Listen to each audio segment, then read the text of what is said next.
রংপুর, তুমি শুধু মানচিত্রে একটা নাম নও, তুমি উত্তরবঙ্গের হৃদয়ের ধ্বনি। তুমি সোনালি ধানের হাসি, তুমি মাটির ঘ্রাণে ভেসে থাকা ভালোবাসা। সকালের সূর্যে ঝলমল করে তাজহাট জমিদার বাড়ি। ইতিহাস বলে দেয় এ শহর কত গল্পের বাহক।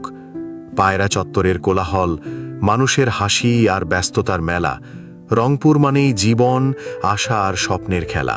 কখনো বাফলার বিলের নীল পদ্ম, কখনো গঙ্গাচড়ার সবুজ মাঠ, কখনো বড় বিলের পাকা মসজিদ, কখনো কেরামতিয়া মসজিদের শান্ত প্রার্থনা। সব মিলেই রংপুর যেন এক অমূল্য খাতা। শতরঞ্জির রঙিন হাতের ছোঁয়ায় গ্রামের ঘর সাজে, শহরের কোণ ভরে ওঠে। মায়েরা গেয়ে ওঠে লালন গানের সুরে, আর বাতাসে ভেসে আসে সরল জীবনের কথা। রংপুরের চায়ের দোকান, রিকশার ঘণ্টাধ্বনি, বন্ধুদের আড্ডা, সব মিলেই এ শহর যেন এক চিরন্তন গান। এখানকার মানুষ সহজ সরল, কষ্টেও খুঁজে নেয় আনন্দের আলো। হাজারো প্রবাসী চোখে জল নিয়ে ভাবে, আমার রংপুরে একদিন ফিরব আবার, মাটির গন্ধ শ্বাসে ভরে নেব।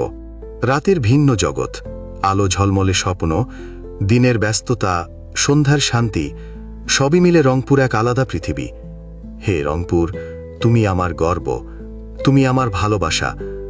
তুমি আছো আমার কবিতার প্রতিটি পংক্তিতে, আমার শিকড়ে, আমার নিঃশ্বাসে, আমার গান আর প্রার্থনায়। তুমি চিরকাল বেঁচে থাকবে।